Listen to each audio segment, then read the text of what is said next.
Na teleaula de hoje, você vai conhecer os tipos de polias, seu funcionamento e sua manutenção. Vai ver também quais são os tipos de correias e como é o trabalho delas.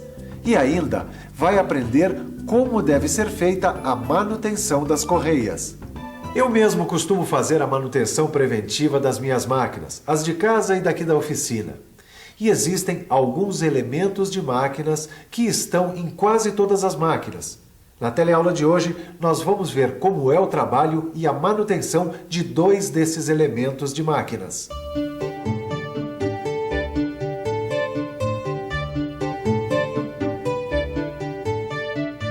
Polias e correias são elementos de máquinas que servem para transferir força e movimento de um ponto para outro. Polias e correias são usadas em diversos tipos de máquinas, como furadeiras, tornos e fresadoras.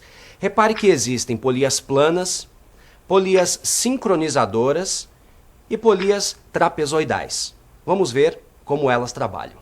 As polias trapezoidais também são chamadas de polias em V. Esse nome vem dessa forma em V, olha, que elas apresentam. As dimensões das polias em V são normalizadas. Veja a tabela que apresenta os elementos normalizados para o dimensionamento das polias em V. As polias são divididas em grupos de acordo com o diâmetro externo. Para cada grupo, existe um ângulo certo do canal, as medidas corretas em milímetros e um perfil padrão da correia. Eu e o Caio estamos analisando essa tabela. Assim, quando a gente for fazer a manutenção de alguma máquina, já sabe aonde procurar as medidas e não precisa perguntar para Ananias, né? Pô, falar no Ananias, a gente disse que ia passar lá antes de vir pra cá. É mesmo? Bom, então vamos dar um pulinho lá e a gente já volta. Oi, Ananias. Ô, tio, Ananias. tudo bem, Caio? Dá uma olhada, que coincidência, Caio. Essa tabela que a gente tava vendo agora há pouco. É mesmo? Bom, então você já deve estar sabendo que a gente sempre consulta essa tabela quando vai construir uma polia. Ou então, quando vai verificar se uma polia está dentro dos padrões. E por que você está consultando agora essa tabela? Bom, é o seguinte, esse compressor aqui está com um defeito. E eu preciso verificar se esse defeito não está aqui nessa polia. Que tipo de problema poderia ter essa polia aí, hein? Bom, ela pode estar com problema nas medidas. Vocês querem me ajudar a verificar? Claro, vamos lá. Opa.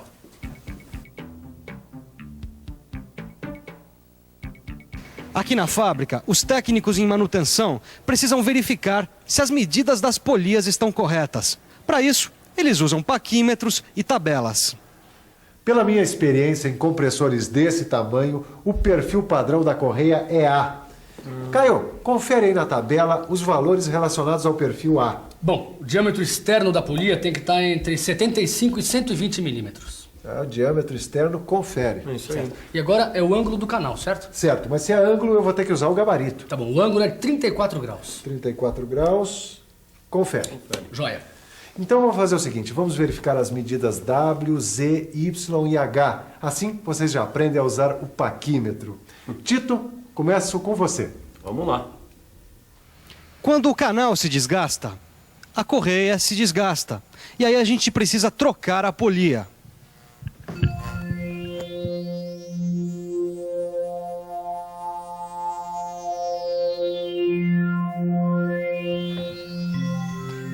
A correia não pode ultrapassar a linha do diâmetro externo da polia e também não pode tocar o fundo do canal.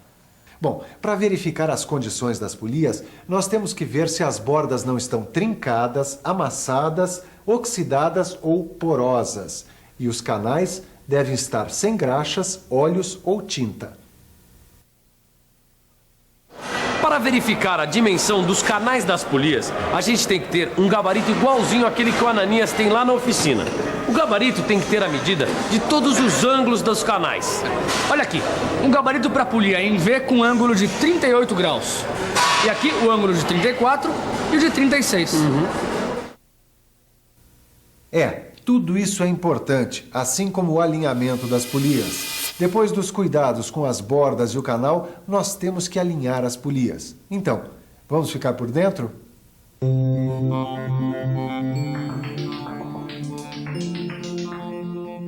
Para fazer o alinhamento das polias, podemos usar uma régua paralela. Esta régua deve tocar toda a superfície lateral de ambas as polias. É assim que elas ficam corretamente alinhadas. Outro método utilizado, que possui maior exatidão, é o alinhamento a laser. Quando as polias não estão corretamente alinhadas, elas danificam as correias e forçam os eixos. Com isso, o desgaste dos mancais, do eixo e da máquina toda tende a aumentar.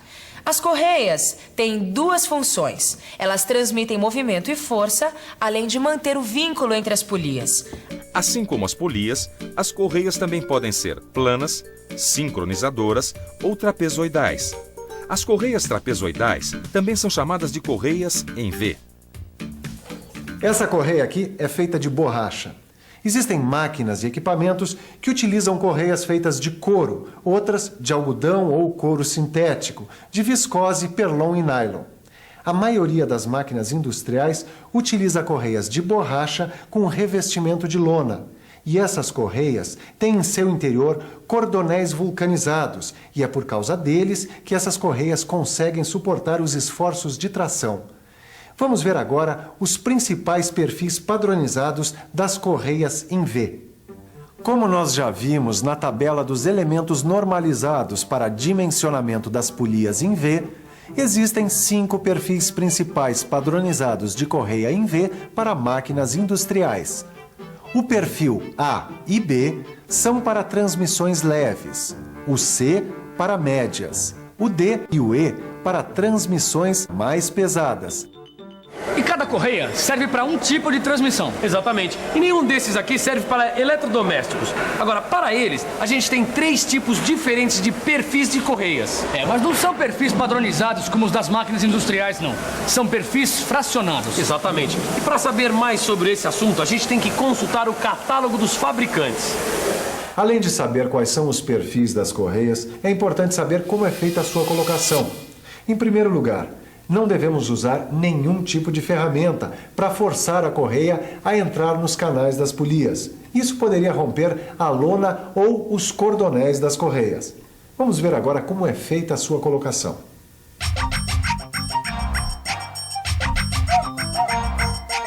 A polia móvel deve ser aproximada da fixa. Assim podemos colocar a correia sem nenhum perigo de danificá-la. Para fazer o tensionamento das correias, é preciso saber que a tensão ideal é a mais baixa possível. É claro que não pode ocorrer deslizamento, mesmo com os picos de carga. A tensão baixa demais provoca deslizamento e muito calor. Isso pode estragar as correias. E a tensão alta reduz a vida útil das correias e dos rolamentos dos eixos das polias. Mas não é só o tensionamento que tem que estar correto. A proteção dos sistemas também é muito importante. A proteção ajuda a evitar acidentes e deve permitir sempre a passagem de ar para ventilar e não deixar o sistema esquentar. Todos os sistemas que trabalham com transmissão por correias devem ter telas ou grades de aço como proteção. As malhas das telas e as grades precisam ser mantidas sempre limpas e nunca em contato direto com o sistema. Todos os sistemas de transmissão por correias devem ser calculados direitinho. E quando a gente adiciona carga a um sistema em funcionamento, a vida útil das correias diminui. E para que a vida útil das correias aumente, vamos ver como deve ser feita a manutenção das correias.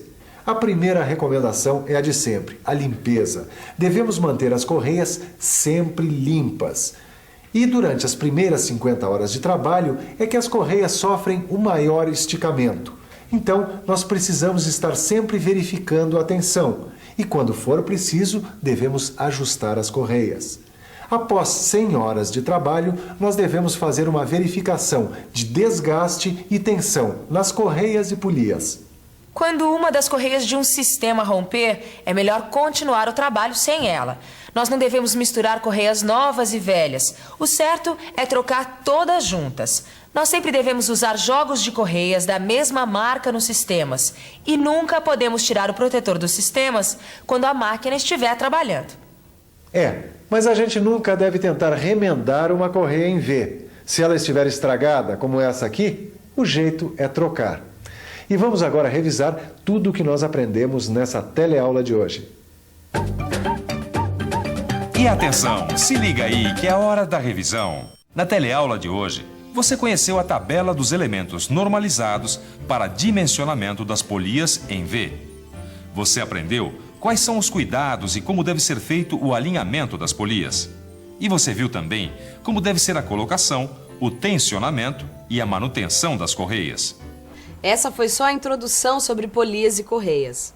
Nas próximas teleaulas, vamos aprender mais sobre esses elementos de máquinas. Até lá, é importante que você revise o que aprendemos e aprofunde seus conhecimentos nos livros. Até a próxima teleaula.